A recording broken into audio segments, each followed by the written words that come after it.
레위기 4장부터 하겠습니다. 우리 교재 626페이지 속죄제 예물의 규례를 보도록 하겠습니다.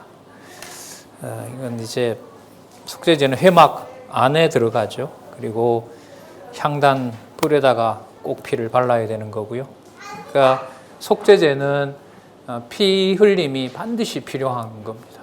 자, 4장 1절에서부터 12절 제사장의 범죄 시에 실수를 통해서도 범죄하는 걸 포함합니다. 속죄 예물을 드리는 규례를 명하십니다. 이것은 어떻게 하시는지 한번 보자고요. 2절에 보면, 4장 1절에 보면 여호와께서 모세에게 이르러 가라사대, 여호와께서 가라사대 이런 말인데, 이거 우리 좀 참조를 하면은요, 예수님께서 이렇게 하죠. 내가 진실로 진실로 너희에게 이르노니, 이런 말씀 많이 하시죠. 내가 너희에게 이르노니 이런 말씀 하시잖아요. 그 말이 그 말투가 어디에 있는 것하고 같냐 하면, 지금 창세기, 출애굽기, 레위기, 민수기, 신명기에 나타난, 특히 출애굽기, 레위기에 나타난 여호와께서 모세에게 이르러 가라사대라는 말투하고 똑같아요. 그래서 예수님께서 내가 진실로 진실로 너희에게 이르노니라는 말 딱 들으면 어디가 딱 생각이 나요? 여호와께서 모세에게 했던 말이 딱 생각나는 거. 저거 여호와가 우리에게 하는 말인데? 그럼 저기 예수가, 나사렛 예수가 누구의 말씀을 한다는 거죠? 저 모세도 아닌 자가 여호와의 흉내를 낸다고 하니까 무슨 죄가 성립하냐 하면은 신성모독죄가 성립해요. 성경에 보면 바리새인들이 참남하도다 그러죠.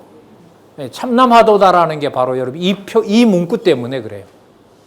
내가 진실로 진실로 너에게 말하노니, 이거는 바로 하나님만 할 수 있는 명법이에요.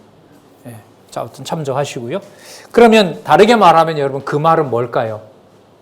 여호와께서 모세에게 이르러 가라사대라고 했던 그 말씀이 장차 누가 오셔서 여호와의 말씀을 전할 것에 대한 말이겠어요? 말투겠어요? 그렇죠. 맞아요. 너무너무 중요합니다. 그러니까 성경의 본주어가 누구다? 여호와께서. 복음서에는 예수께서. 그리고 서신서에는 누구께서? 성령께서. 그래서 성경신학에서 말하는 창세기부터 계시록까지의 성경관은 여호와를 주어로 하는, 여호와 하나님을 주어로 하는, 전통신학으로 말하면 삼위일체 하나님의 계시다. 우리는 영존하시는 하나님의 계시다. 이게 바로 성경에 대한 근본적인 전제입니다. 볼게요. 2절 이스라엘 자손에게 고하여 이르라. 누구든지 여호와의 금령 중 하나라도 그릇 범하였으되, 그릇 범한다는 게 여러분 실수도 그렇고 부주의도 다 포함한다고 보시면 됩니다. 범하였으되 만일 기름 부음을 받은 제사장이 범죄하여 백성으로 죄어를 입게 하였으면, 죄어를 입는다는 게 이제 죄를 범하는 거죠. 근데 이 말이 재밌는 말인데, 죄어를 입게 했다는 말이 속건제를 가져온다라는 말하고 똑같아요. 이 말이 일치되는 거예요. 무슨 뜻이냐면, 저거는 재물이 필요한 범죄인데 이게 기억나는 거예요. 그럼 이게 무슨 뜻이냐면, 범죄하는 걸 통해서 저 사람이 왜 저러지가 아니에요. 바로 누구에게 와서 사함을 받아야 된다는 걸로 올까요? 그렇죠. 여호와께로 와야 되는데, 큰일 났다. 저거 여호와께로 가야 되는데. 근데 자기가 지금은 깨닫지 못하다가 생활하다가 깨달았어요. 그러면 소스라치게 놀라죠. 빨리 누구한테 가야 되는데? 그렇죠. 제사장께 가야 되는데. 이게 전부 기억나도록 해주는 방법이 여러분 예물규례라고 보시면 돼요. 단지 예물 가져오라가 아니에요. 그러면 여러분 매사에 그리스도께서 약속하신 기도대로 일용할 양식을 거옵시고, 우리가 우리 죄를 사해 준 것, 우리가 죄를 사해 준 것처럼 우리 죄를 사해 주옵시고라고 하는 게 어디를 이루신 거죠? 레위기서를 이룬 것이라고 보면 돼요. 여기 보면 불식 중에 부주의해서, 그게 그리스도 없이는 살 수가 없는 거죠. 자, 4절에 보면 회막문 여호와 앞으로 끌어다가 수송아지에 안수하고, 자 5절 끝에 보시면 회막에 들어가게 됩니다. 그리고 6절에 가면 피를 찍어서 성소장 앞에 7번 뿌리고요. 자, 그 절차들을 다 알려주십니다. 그리고 7절에 보면 그 피를 여호와 앞 회막 안 향단 뿔에 바르고요. 7절 끝에 보면 회막 문 앞 번제단 밑에 쏟고요. 자, 8절에 보시면 모든 기름 취하고요. 거기서부터 9절까지는 전부 기름을 다 태우라는 겁니다. 10절 보겠습니다. 화목제 희생의 소에게 취함과 같이 할 것이요 제사장은 그것을 번제단 위에 불사를 것이며 그 수송아지의 가죽과 그 모든 고기와 그 머리와 다리와 내장과 곧 그 송아지 전체를 진 바깥 재버리는 곳인 청결한 곳으로 가져다가 불로 나무에 사르되 곧 재버리는 곳에서 살을 지니라. 재버리는 곳에서 살입니다. 여러분, 이 재버리는 곳은요, 여기 진영 바깥입니다. 그러니까 무슨 죄의 특징이죠? 속죄죄의 특징이 진영 밖에 나가서 거기서 다 살라야 돼요. 나머지 모두는 어디에 피 뿌리고 뭐 하는 것은 어디에서 해요? 전부 회막 안에서 해요. 그걸 여러분 여기서 주석을 안 할 수가 없죠. 나중에 예루살렘 성전 진영 바깥에 가서 십자가에서 죽으실 누구? 바로 그리스도를 얘기를 하는 겁니다. 그러니까 그리스도는 어디에서 죽으시면 안 돼요? 예루살렘 성전에서 죽으시면 안 돼요. 반드시 어디에 가셔야 돼요? 진영, 그 바깥 진영에 가셔야 돼요. 잘 아시는 대로 골고다라는 게 해골의 집 아니겠습니까? 그 2000년은 아니죠. 다윗 이후에 이스라엘 백성들이 범죄하면서 온갖 자기 자녀까지 태웠던 바로 그 뼈들이 묻혀 있는, 다르게 말하면 에스겔이 환상을 보고 마른 뼈가 붙어서 하나님의 백성들이 다시 만들어지는 환상을 본 바로 거기. 그러니까 뭐와 뭐가 같이 있는 거죠? 멸망과 부활이 같이 있는 자리. 바로 그 자리가 그리스도의 부활의 자리. 그러니까요, 여호와께로 가지 않는 가장 건전한 신학은요, 좀 이따 이제 광고 시간에 좀 제 학회에 다녀온 보고도 좀 하겠습니다만은, 여호와께로 가지 않는 그래도 건전한 신학들은 전부 그리스도의 십자가에 올인합니다. 특히 이 레위기서 같은 데는 건너뛸 수가 절대로 없죠. 이 레위기서에 대한 복음적 이해가 안 되면은 히브리서를 주석을 할 수가 없어요. 제가 옛날에 있을 때 읽었거든요. 다 읽지는 못했는데 이 존 오웬이라고 하는 옥스퍼드 부총장까지 했고 지금부터 한 1650년대니까 몇 년 정도 돼요? 한 400년 전? 예. 그 오웬이라는 신학자가 히브리서 12장 되는 주석만 쓴 책이 1500페이지입니다. 제가 다 가지고 있는데 500페이지, 한 1500페이지가 돼요. 그러니까 그 히브리서 제사 규례와 관련된 구절 하나하나를 전부 어디를 가져와서 설명하니까. 그렇죠. 지금 이거예요. 요것만 떼왔을 때, 레위기서만 떼왔을 때 그 구절 하나를 가지고 설명을 하나하고 하니까 한 장 설명할 때마다 50페이지, 100페이지가 되는 거죠. 그게 여러분 그야말로 전통적으로 구속사 중심으로 그리스도의 십자가에 맞추어서 해석을 합니다. 십자가에다 맞추게 되면 이제 성경은 하나님께서 우리를 위해서 주신 구원의 책이 이렇게 됩니다. 그런데 오늘 우리가 읽어봤지만 주어가 빠져 있잖아요. 누가 누구에게 일러 가라사대? 여호와께서 모세에게 일러 가라사대. 그러니까 누구 증거가 목적이 돼야 되죠? 여호와의 자기 증거가 목적이 돼야 돼요. 그게 그거 아니냐? 아니에요. 신학에서는 많이 차이가 납니다. 본문 주어를 예수께서라고 놓을 수는 없잖아요. 여호와께서 놓고 예수에 대한 언약과 예수에 대한 성취, 자, 이런 부분으로 이렇게 질서를 잡아가야 할 것입니다. 자, 불로 나무 위에 사르되 곧 재버리는 곳에서 살을 지니라. 그리고 이건 여러분 제사장들이잖아요. 그리고 백성들이 범죄했을 때 얘기가 13절에서부터 22절에 나옵니다. 13절에 볼까요? 만일 이스라엘 온 회중이 여호와의 금령 중 하나라도 그릇 범하여 허물이 있으나 스스로 깨닫지 못하다가 그 범한 죄를 깨달으면, 여러분 이것도 보면 죄를 깨닫게 해 주셔야 돼요. 여러분 곰곰이 생각해 보면 내가 얼마나 큰 죄인인지 다 알죠. 예? 곰곰이 생각해 보면 제가 얼마나 큰 죄인인지 알죠. 우리가 공부해서 알게 된 거죠. 알게 해 주신 거 맞아요? 예. 부지 중에는 몰라요. 살아가면서 모릅니다. 성경신학을 통해서 죄인의 눈으로 성경이 보인다는 게 생명의 말씀이다라는 게 창세기부터 계시록까지가 살아계신 여호와의 말씀이다라는 게 이렇게 성경 본문을 이어가지 않으면 모르잖아요. 알 수가 없게 해놓았잖아요. 여기에 이제 놀라움이 있는 거죠. 자, 어디를 볼까요? 깨닫게 되죠. 자, 14절에 수송아지 제사가 나오네요. 15절에 보면 회중의 장로들이 여호와 앞에서 그 수송아지 머리에 안수합니다. 대표해서 장로들이 안수를 하고요. 자, 16절에 그 다음 볼게요. 기름 부음을 받은 제사장. 여러분, 이게 바로 마시아크입니다. 이게 바로 메시아예요. 기름 부음 받은 자. 자, 제사장은 그 수송아지 피를 가지고 회막에 들어가서 여호와 앞 장 앞에 7번 뿌리고요. 그 다음에 18절에 보면 피를 가지고 회막 안 여호와 앞에 있는 단뿔에 바르고요. 피 전부는 회막 문 앞 번제단 밑에다가 쏟고요. 20절에 보면 속죄제의 수송아지가 한 것처럼 하게 됩니다. 자, 그리고 속죄제를 드리게 됩니다. 자, 그 다음 족장들, 처음에는 제사장, 그 다음 아까 회중, 또 아까 그 장로들 중에도 누가 될 수가 있잖아요. 그죠? 족장들 중에도 범죄했을 때는 자, 23절에 그 범한 후에 깨우침을 받거든 그는 흠 없는 수염소를 예물로 가져다가 자, 안수하고 똑같은 절차를 따르고요. 26절 그 모든 기름은 화목제 희생의 기름같이 단 위에 불사를 찌니 이같이 제사장이 그 범한 죄에 대하여 그를 위하여 뭐한다? 속죄한즉 그가 사함을 얻으리라. 그 다음에 평민의 범죄 시에 자, 이번엔 또 평민들 알려줍니다.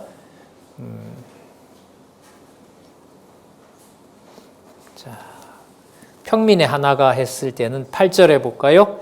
그 범한 죄에 깨우침을 받거든. 자, 죄를 깨닫게 하시면 이렇게 되죠. 죄를 깨닫게 되면 여러분 죄를 깨닫지 않고 해버리면 무슨 일이 빠지냐면요. 회개하는 일이 빠져요. 죄를 깨닫게 해주는 게 중요해요. 그러니까 뭐 할 수 있으니까. 회개 자복한다 우리 그런 말 하잖아요. 그죠? 깨닫게 해주셔야 진정한 이 자복이 될 수 있는 거죠. 30절에 보면 피를 찍어 번제단에 바르는 거, 뿔에 바르는 거, 그 다음에 32절에 그가 만일 어린 양을 속죄 제물로 가려오면 흠 없는 암컷으로 하라고 일일이 알려줍니다. 34절 제사장은 그 속죄 희생의 피를 손가락에 찍어 번제단 뿔에 바릅니다. 35절 그 모든 기름을 화목제 어린 양의 기름을 취한 것 같이 똑같은 방식으로 합니다. 자, 이게 여러분 바로 속죄제라고 할 수가 있습니다. 자, 우리 정리된 부분 한번 그래도 읽어보고 갈게요. 632페이지 두 번째 단락. 히브리서부터 이 성경 구절을 많이 들고 있습니다. 5개 구절을 통해서 그리스도의 제사와 관련해서 히브리서뿐만 아니라 성경 전체에 우리는 마태복음의 26장부터 시작되는 무슨 무슨 직임이 있죠? 제사장 직임, 제사 직임이죠. 제사 직임하고 연관을 시킬 수가 있겠죠. 그리고 다른 부분에도 많이 나옵니다. 흠없는 수송아지나 수염소 그리고 암염소나 어린 양 같은 속죄 제물은 흠과 티가 없으신 예수 그리스도의 모형이며 안수하는 것은 택한 자들의 죄를 대신 짊어지실 것에 대한 모형이고 향단과 번제단 뿔에 바르는 것은 바로 예수께서 죽으심으로 피 흘리시는 것에 대한 예표이고 기름과 콩팥을 불사르는 것은 영혼까지 하나님께 드릴 것에 대한 모형이고 누가복음에 보면 뭘 받으시옵소서 그러죠? 자기 영혼을 받으시라고 얘기를 하는 거죠. 자, 그리고 짐 바깥에서 태운 것은 예수께서 버림받아 예루살렘 성 밖에서 십자가에 죽으실 것에 대한 모형인 것이다.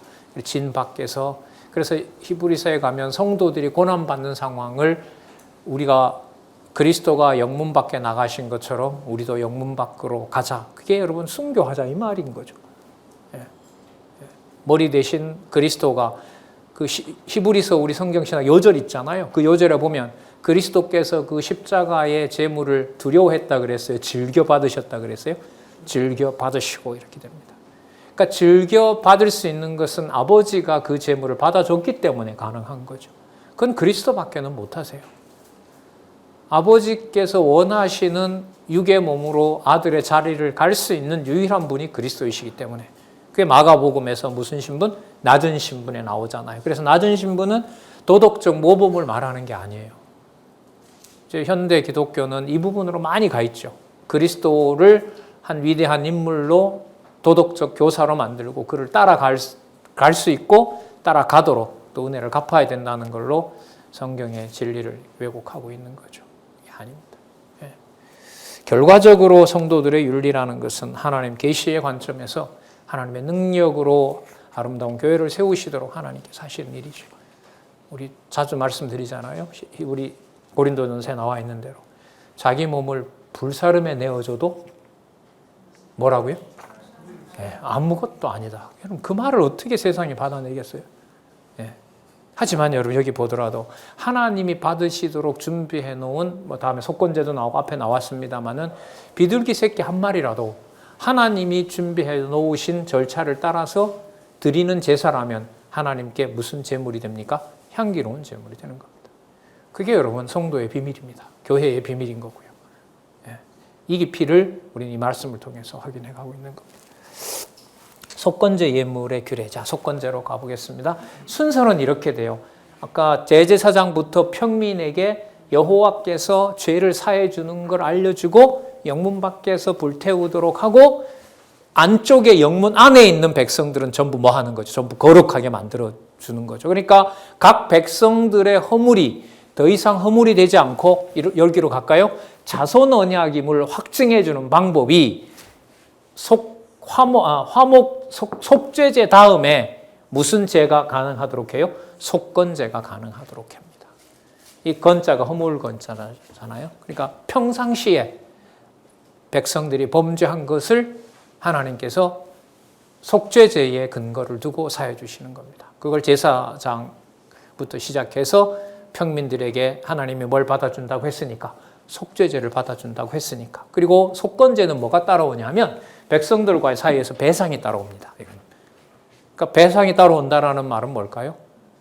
백성들이 서로 사랑하게 하는 그 화목제는 누가 누구를 사랑하는 거라면 하나님께서 우리가 하나님을 그리스도를 통하여 사랑하는 거라면 속건제는 누구를? 형제를 사랑하도록 하는 배상의 원리를 하나님께서 지정해 주신 거라고 보면 돼요. 그러면 무슨 언약의 마무리로 가고 있는 게 맞아요?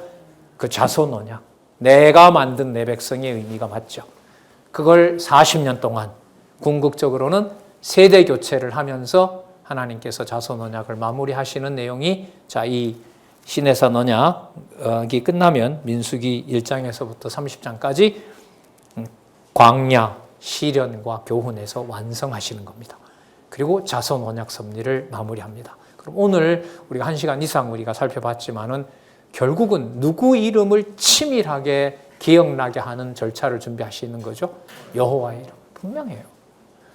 이걸 막연히 여호와라고 아는 것하고 성경에 기록된 말씀의 순서가 어떻게 됐는지 떠오르는 것은요, 너무너무 차이가 많이 납니다. 그래서 그 말씀을 보실 수 있는 여건이 되기를 그렇게 간곡하게 말씀을 드리는 겁니다. 자, 속건제 볼까요? 양과 염소로 속건제 예물 드리는 규례 보겠습니다. 자, 5장 1절 볼게요. 증인 책무를 못할 때, 부정한 것에 접촉했을 때, 이걸 먼저 얘기를 합니다.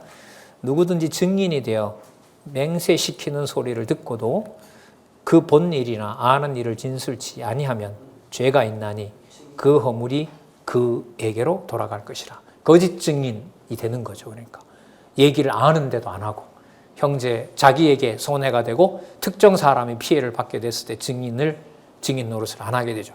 그걸 깨닫게 되면 자, 그리고 2절에는 부정한 들짐승 시체와 접촉했을 때, 그리고 2절 중간에 부지중해라 할지라도 그 몸이 더러워서 허물이 있을 것이다. 부지중이라도 안 됩니다. 그러니까 이게 말이 성립을 안 해요. 몰라서 그랬어요. 이게 안 돼요. 이 속건제는. 저 몰랐거든요. 이렇게. 이게 안 돼요. 부지중에 한 것이 범죄가 된다는 걸 따라서 이 율법에다 기록을 해놓는 거죠. 그러니까 항상 율법을 듣는다라는 말은 뭘 깨닫게 되는 거냐 하면 부지중에 내가 허물이 있는지를 깨닫게 되는 거죠. 그게 말씀이 가지고 있는 바로 죄인의 눈을 갖게 해주는 거죠. 4절 무심 중에 입으로 맹세를 발해 놓고 맹세한 것을 깜빡해버리고 지키지 않았을 때 이 전부 허물이 있는 겁니다. 자, 하나님 앞에서 그리고 백성들, 형제들 사이에서. 그래서 4절 중간에 거의 끝부분인가요? 밑에서부터 5번째 줄 성경 본문. 그 사람의 무심 중에 맹세를 발하여 말한 것이 어떠한 일이든지 깨닫지 못하다가 그것을 깨달을 때에는 그 중 하나의 허물이 있을 것이니 이 허물건이죠. 이 중 하나의 허물이 있을 때에는 아무 일에 범과하였노라 자복하고 그 범과를 인하여 여호와께 속건제를 드리되, 이때 속건제는 이제 아까도 말씀드렸죠. 배상도 잇따르는 양떼의 암컷 어린 양이나 염소를 끌어다가 속죄제를 드릴 것이요 제사장은 그 허물을 인하여 속죄할지니라. 그러니까 어떻게 보면 하나님께 배상하는 거예요. 그러니까 주신 자기의 능력을 가지고 그걸 증인으로 해야 되는데 증인 노릇 제대로 하지 않고, 그 다음에 맹세도 했지만 맹세를 하지 않고 지키지 않고, 그래서 하나님께서 주신 자신의 재능에 대해서 자기 임의대로 썼을 때 거기에 대해서 하나님한테 뭐 하는 거냐면 배상하는 원리인 거죠. 이게 이제 형제들 사이에서는 배상으로 바로 이어지기도 하고요. 그런 의미가 바로 속건제입니다. 그러니까 그 배상의 원리가 어디에서 이미 토대를 놓고 있죠? 속죄제에서 토대를 놓고 있는 겁니다. 그러니까 여러분 번제, 소제, 화목제, 속죄제, 속건제를 자꾸 읽어보시고 만약에 하나로 볼 수 있으면 그리스도가 육신의 몸을 입고 오셔서 이 주석에도 소개를 하고 있는 구절이 있는데 요한복음 2장에 있나요? 세례 요한이 예수님을 뭐라고 소개하죠? 보라, 누구라 그러죠? 세상 죄를 지고 가는 하나님의 어린 양이라. 뭐 어떻게 보면 그 말 속에 다 들어있는 거죠. 이 모든 게. 번제, 소제도 뭐 곡식이니까요. 화목제, 속죄제, 속건제 전부 뭐가 들어가 있습니까? 피 흘리는 일이 다 들어가 있죠. 그럼 그리스도의 그 사도 세례 요한의 소개 속에 바로 모든 그리스도의 속죄 사역들이 여기 이 모든 제사들이 다 들어있죠. 성도들에게는 지금 뭘까요? 로마서 12장 1절에 있는 대로 거룩한 산제사. 뜻을 분별하고 각자 하나님에게 주신 복음의 증인의 역할을 다하도록 하는 것. 거기에 이스라엘 백성들이 모세가 들려준, 또 모세를 통해서 알려준 복음을 모르면 모르는 것처럼, 깨달을 수 없는 것처럼 하나님의 성도들은 그 말씀을 깨닫는 것으로 그 모든 은사들을 알게 되는 거죠. 그 은사는 받은 선물이기 때문에 누구로부터 온 거냐면 오직 그리스도를 머리로 해서 우리에게 주어진 거라는 거 여러분들 잘 아실 겁니다. 속건제를 드리되 양떼의 암컷 어린 양이나 염소를 끌어다가 속죄제를 드릴 것이요 제사장은 그의 허물을 인하여 속죄할지라. 그리고 아까 여러분 번제도 그랬잖아요. 힘이 모자랄 때에는 그 규모에 맞는 것을 하나님이 찾게 해주신다고. 그 다음에 보시면은 그래서 힘이 미치지 못하면 비둘기로 속죄제물과 번제물을 드리도록 합니다. 자, 하나님께 다 올라가야 되는 거고요. 하나님이 받아주셔야 되는 겁니다. 그러니까 속건제는 어디에 바탕을 두느냐? 속죄제에 바탕을 두는 겁니다.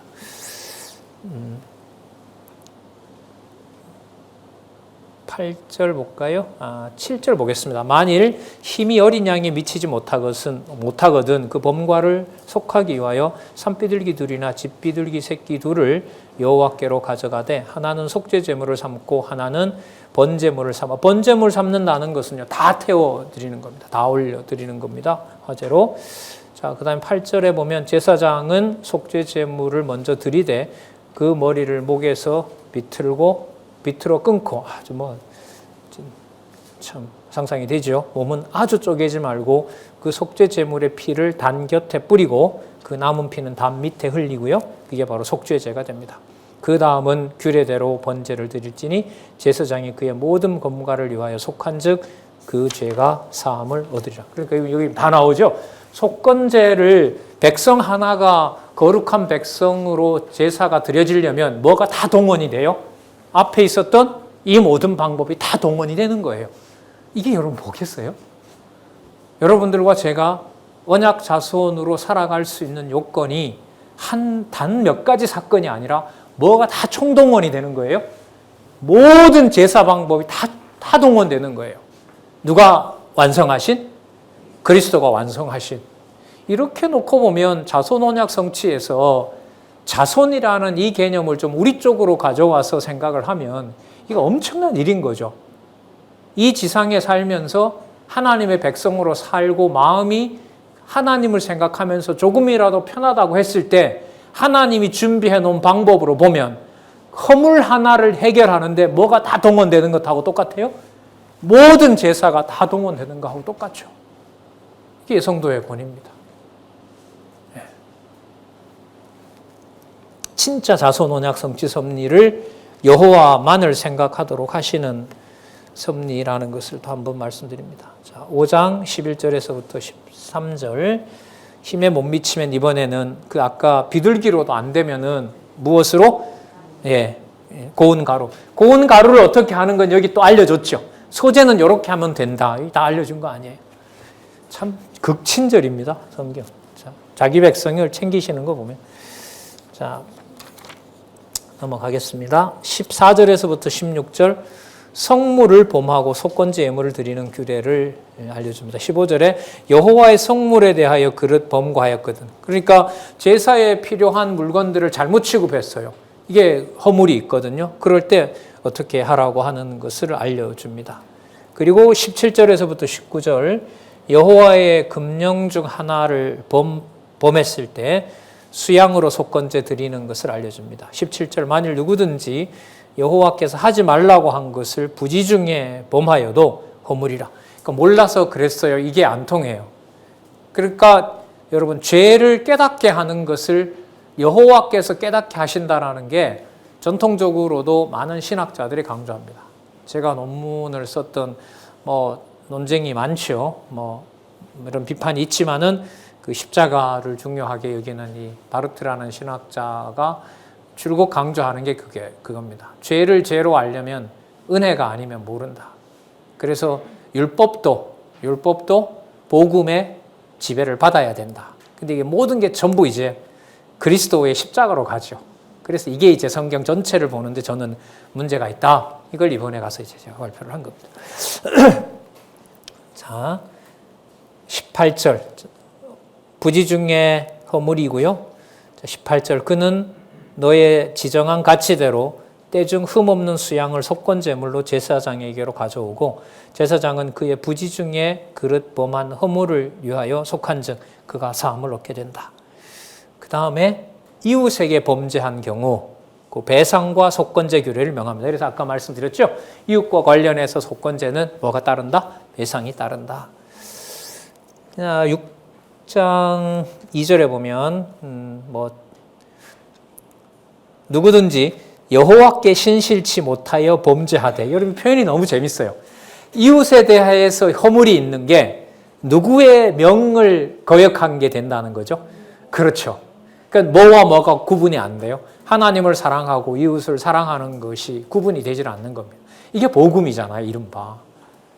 여호와께 신실치 못하여 범죄하되 곧 남의 물건을 막거나 전당 잡거나 강도질하거나 늑봉하고도 사실을 부인하거나 남의 잃은 물건을 얻고도 사실을 부인하여 거짓 맹세하는 등 사람이 이 모든 일 중에 하나라도 행하여 범죄하면 이는 죄를 범하였고 죄가 있는 자니 그 빼앗은 것이나 늑봉, 속이고 가져가는 거죠. 거짓말하고 얻은 유실물이나 5절 거짓 맹세한 물건을 돌려보내되 그 본물의 5분의 1을 더하여 돌려보낼 것이니 그 죄가 드러나는 날에, 다르게 말하면 그 속건제를 드리는 날에, 다른 데는 이렇게 이렇게 해석을 했더라고요. 죄가 드러나는 날이나 속건제를 드리는 날이나 일치합니다. 그러니까 백성들 지체에게 형제에게 범죄한 것은 아까 하나님께 여호와께 신실하지 못했다고 한 거기 때문에 형제에게 범죄를 한 일은 바로 누가 생각이 나게 돼 있어요? 그 여호와의 속건제를 드리는 것하고 연결을 시켜놨어요. 그럼 여러분 성도들의 일상생활이 따로 존재하는 게 있을까요? 없을까요? 없어요. 그 일상사가 바로 누구의 죄를 속해 주신 사건하고 관계됩니까? 우리의 죄를 속해 주신 바로 속건제를 완성하신 그리스도와 바로 연결이 되게 돼 있어요. 여러분 레위기 꼭 봐야 하잖아요. 이렇게 보면. 이게 여기 다 약속이 되어 있는 거고 이걸 그리스도가 또 사도들을 통해서 복음에서 요한계시록까지 그대로 다 기록을 하고 있죠. 그리고 요한계시록에 가면 사도 요한에게 자, 그 하늘나라에 있는 성전이 어떻게 실체인가라고 문을 열어봤더니 성전이 있어요, 없어요? 없어요. 영광, 그리스도의 하나님의 영광밖에 없는 거예요. 예. 성전만은 있어야 되는데 성전이 사라진 거죠. 뭐가 그런 걸까요? 그리스도와 한몸 된 지체, 성도들과 함께하는 그 지체가 결국은 뭐였다는 거죠? 성전이었다. 이 놀라운 이 비밀을 우리가 말씀을 통해서 지금 확인해 가고 있고, 그럼 없는 것이냐? 그게 아니고 성도들을 통해서 하나님이 받을 만한 모든 제사를 하나님이 지금 이렇게 치밀하게 레위기서에서 준비하고 계셨고, 이걸 교회 시대가 다 끝나고 천년왕국도 끝나고 거룩한 땅 새 예루살렘이 내려올 그때에 어떤 것도 거머쥘 수 있는 물질은 전부 없애고 영원한 실체, 영원한 생명 그 자체로 남겨두실 것에 대한 바로 이 약속이 레위기서라고 보시면 됩니다. 그래서 읽으면 읽을수록 내용도 좀 친숙해지고 지금 이 안내를 따라가면 의미도 더 풍부해져요. 한 번 돌파하기가 어려워요, 레위기는. 근데 지금 안내를 너무나 잘 해놨기 때문에 꼭 여러분들 확인하시고 애독을 하시면 좋을 것 같습니다. 6절요. 그는 또 그 속건제를 여호와께 가져올지니 너의 지정한 가치대로 때중에 흠없는 을 가져오고요. 7절. 제사장은 여호와 앞에서 그를 위하여 속죄한즉 그는 무슨 허물이든지, 이게 속건이죠. 속건하게 되리라. 허물이든지 사함을 얻으리라 라고 해서 여러분 레위기서 1장에서부터 지금 6장 7절까지 예물 규례를 선포하신 내용을 살펴봤습니다. 진짜 친절하시죠. 이렇게 자기 백성의 거룩함을 여호와께서 이렇게 확증해 주시잖아요. 그리고 그 일러주는 말씀의 주어를 항상 명시합니다. 누가 누구에게 일러 가라사대, 여호와께서 모세에게 일러 가라사대. 너무 분명하죠. 그러니까 성경을 읽어나가는 대원칙, 대원리를 여기서 밝혀주고 있다고 보시면 됩니다. 자, 그 다음에 6장 8절에서부터 10절에 보시면은 가져온다고 다 갖다 드릴 수는 없어요. 막 갖다 드릴 수는 없어요. 무슨 절차를 지키도록 하세요? 제사의 규례를 알려주시는 겁니다. 그래서 그 다음에 각종 제사 규례에 요렇게 제사를 드리다라고 하고, 여기 먼저 누구의 규례부터 알려주시죠? 제사장 속죄죠? 네, 잘못됐습니다. 제사장 속죄.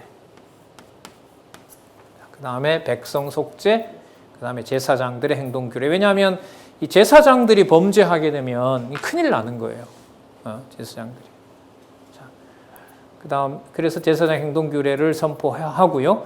그 모든 제사장들의 일을 하나님께서 받아주실 때 뭐가 가능해요? 성화가 가능한 거죠. 그래서 신체 부위에서 이런 질병들이 발생하더라도 그 백성이 저주받은 것이 아니라 누구에게로 돌아오는 규례다? 여호와께 돌아오는 저주 규례가 아니라 무슨 규례예요?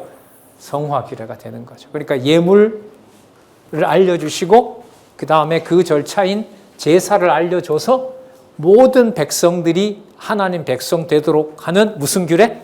성화 규례. 그래서 무슨 언약 이루세요? 자손 언약 이루세요.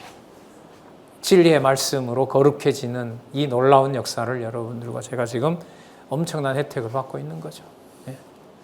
자, 볼까요? 제사규례의 선포. 먼저 6장 8절에서부터 7절 보겠습니다. 각종 제사규례 선포가 나오는데 6장 8절에서부터 13절. 아론과 그 자손에게 번제를 드리는 규례를 명합니다. 아까 번제는 뭐라 그랬죠? 전부 다 올려드리고, 방법은 뭐 하는 걸로? 화제로 다 태워드리는 거. 그래서 그리스도가 그런 말을 하시죠. 내가 받을 무슨 세례? 불세례. 맞죠? 불세례. 그리고 우리가 받을 무슨 세례? 성령 세례. 그리스도가 받을 세례와 우리가 받을 성령 세례. 자, 물과 성령으로 거듭나는, 그러니까 물질적인 사건이지만 그 사건이 동시에 하늘에 속한 자기 자녀 삼으시는 사건, 그게 바로 성령 세례라고 보시면 되죠. 여호와께서 모세에게 일러 가라사대 아론과 그 자손에게 명하여 이르라 번제의 규례는 이러하니라. 자, 그 상세한 얘기들을 글쎄요 다는 읽지 못하고요 중간중간에 보도록 하겠습니다. 번제물 다 올려드리는 거라고 했고요. 단위 석쇠 위에 9절 중간에 아침까지 두고 단의 불로 그 위에 꺼지지 않게 할 것이고, 여러분 이 불이 꺼지면 안 돼요. 이 제사장 아론과 그 자손들이 드릴 번제는, 그 다음에 10절에 보면 제사장은 세마포 긴 옷을 입고 세마포로 고의를 가리워야 되고요. 단 위에 탄 번제의 재를 가져다가 단 곁에 둡니다. 그리고 11절에 그 옷을 벗고 다른 옷을 입고 그 재를 진 바깥 정결한 곳으로 가져갈 것이요. 단 위의 불은 항상 피워 꺼지지 않게 할지니 제사장은 아침마다 나무를 그 위에 태우고 번제물을 그 위에 버려놓고 화목제의 기름을 그 위에 살을 치며 불은 끊이지 않고 단 위에 피워 꺼지지 않게 할지라. 여러분 불이 꺼졌어요. 바깥에 있는 불 가져왔다 붙이면 어떻게 될까요? 죽어버려요. 그래서 아론의 네 아들 가운데 두 아들을 나중에 죽여버리죠. 네. 그러니까 그리스도가 받을 그 불세례라는 게, 그리스도가 그 불을, 하나님이 주는 불을 피할 수가 있을까요? 없을까요? 절대로 피할 수가 없어요. 그래서 그리스도의 기도가 아버지 어찌하여라고 하는 게 맥락상 나오는 거고요. 하지만 그 일을 뭐 할 수가 없어요? 피해갈 수가 없어요. 예. 하나님의 교회 역사는 이렇게 보면은요, 성도가 다른 성도를 위해서 그리스도가 받았던 그 불심판을, 불세례를 받고 뭐 해준 결과라고 보시면 돼요? 살려준 결과라고 보면 되죠.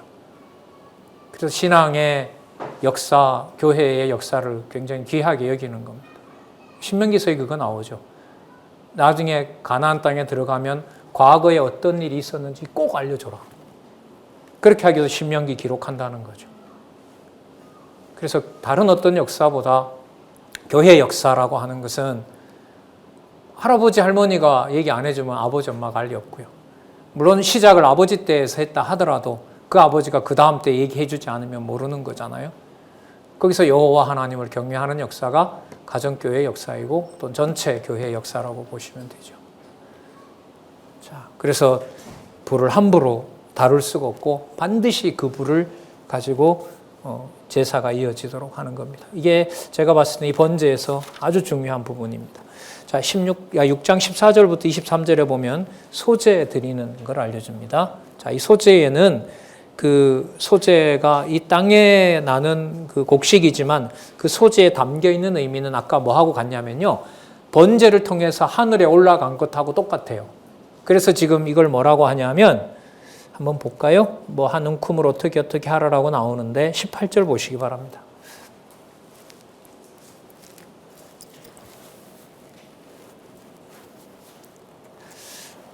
자, 18절. 무릇 아론 자손의 남자는 이를 먹을지니 이는 여호와의 화제 중에서 그들이 대대로 뭐가 된다 그럽니까? 영원한 소득이 됨이니라. 여러분 이 소제가 드려지지 않으면 누가 설 수가 없어요? 제사장이 못 살아요. 굉장히 중요해요. 그럼 제사장이 산다라는 말은 제사장들의 목숨이 붙어 있다는 것을 말하는 걸까요? 아니면 여호와 앞에 여호와의 백성으로 살아가는 일을 여호와가 하신다는 것을 기억하는 데 있을까요? 후자이죠. 후자인 겁니다. 그래서 이 응식이 무슨 응식이 되느냐? 영원한 응식이 되는 겁니다. 그러니까 저희들이 하나님의 말씀을 영원한 생명의 말씀으로 받을 수 있는 가능성은 대제사장이신 그리스도가 그 모든 양식을 분배할 수 있는 조건을 다 마련하셨다는 거고요. 또 형제들에게 이 진리의 말씀을 전한다라고 하는 것은 바로 영원한 소득, 땅에서 전하는 그 이야기가 뭐가 되는 거죠? 영원한 생명의 말씀이 되는 일인 겁니다. 참 곱씹을 게 참 많아요. 네. 자, 볼게요. 18절 영원한 소득이 됨이라. 이를 만지는 자마다 거룩하니라. 좀 상세하게 보겠습니다. 여호와께서 모세에게 일러 가라사대 아론과 그 자손이 기름 부음 받는 날에, 중요한 날이죠. 자, 여호와께 드릴 예물은 이러하니 고운 가루의 바 10분의 1을 항상 드리는 소제물 상번제라 그러죠. 그 절반은 아침에, 절반은 저녁에 드리되 그것을 기름으로 반죽하여 번철에 굽고 기름에 적시다가 썰어 소제로 여호와께 드려 향기로운 냄새가 되게 하라. 이 소제는 아론의 자손 중, 자 상세하게 설명합니다. 아론의 자손 중 기름 부음을 받고 메시아흐, 마시아흐 그를 이어 제사장 된 자가 드릴 것이요. 또 드릴 것이요. 무슨 규례로? 영원한 규례로 여호와께 온전히 불사를 것이니 무릇 제사장의 소제물은 온전히 불사르고 어떻게 하라? 먹지 말지니라. 소제로 불사른 것에 대해서는 영원한 규례로 드려진 것에 대해서는 먹을 수가 없어요. 다른 거 먹으라고 남겨둔 거 있었죠. 그걸 먹어야 돼요.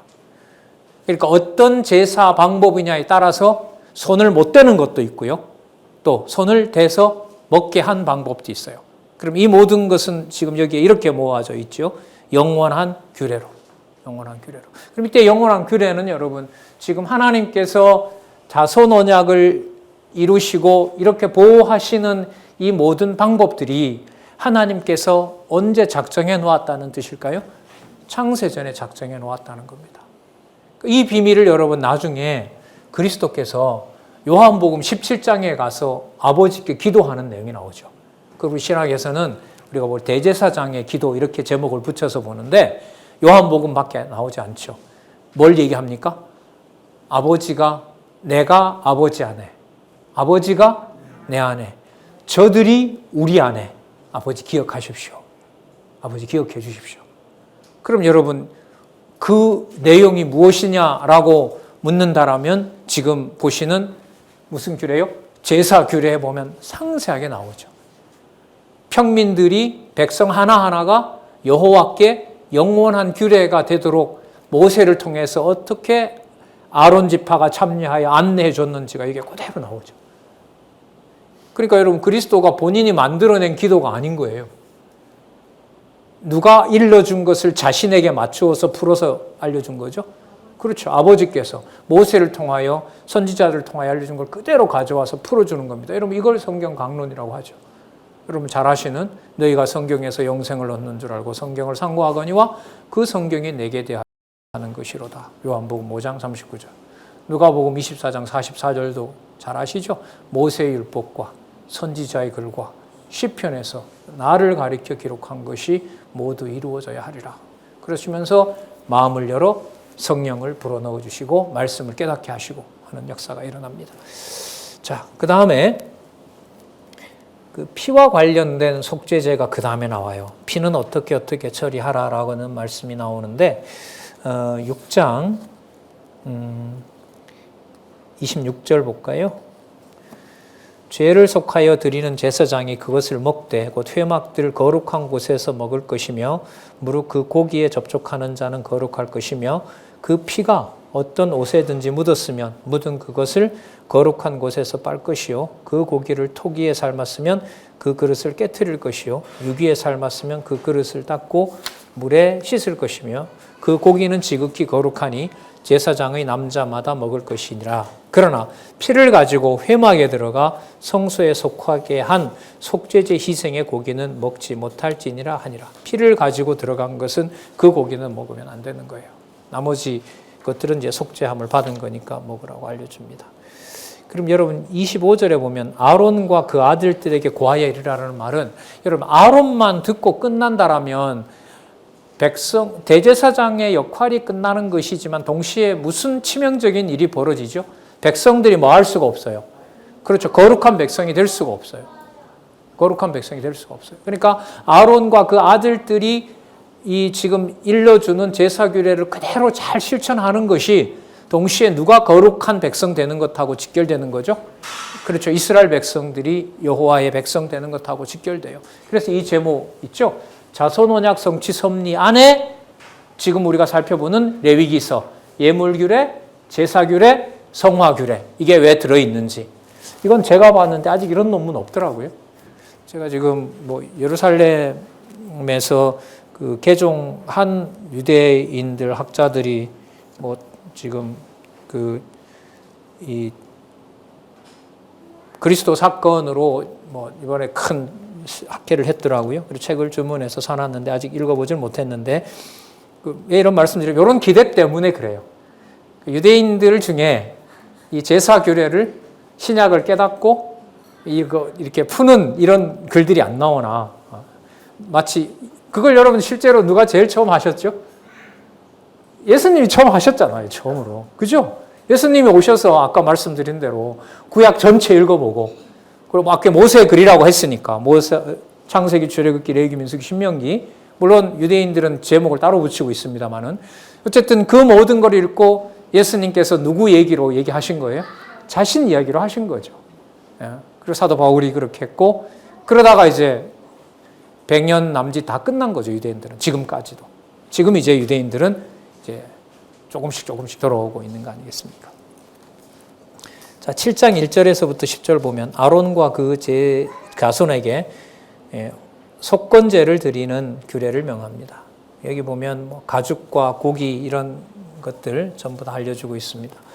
아까 여러분 기름은 얘기했었죠. 반드시 하나님께 다 돌려드려야 된다는 거. 기름은 여호와의 것이다라고 얘기를 했습니다. 자, 6절 볼까요?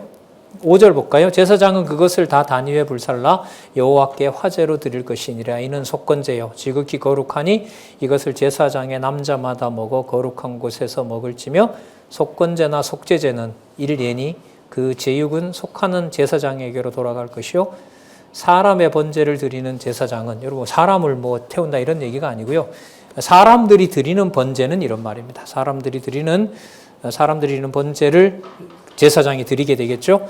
드리는 제사장 곧 그 제사장이 그 드린 번제물의 가죽을 자기가 얻을 것이며 무릇 화덕에 구운 소제물과 소태나 번철에 받은 소제물은 그 드린 제사장에게로 돌아갈 것이라. 무릇 소제물은 기름 섞은 것이나 마른 것이나 아론의 모든 자손이 평균이 분배할지니라. 분배 원칙까지 다 알려줍니다.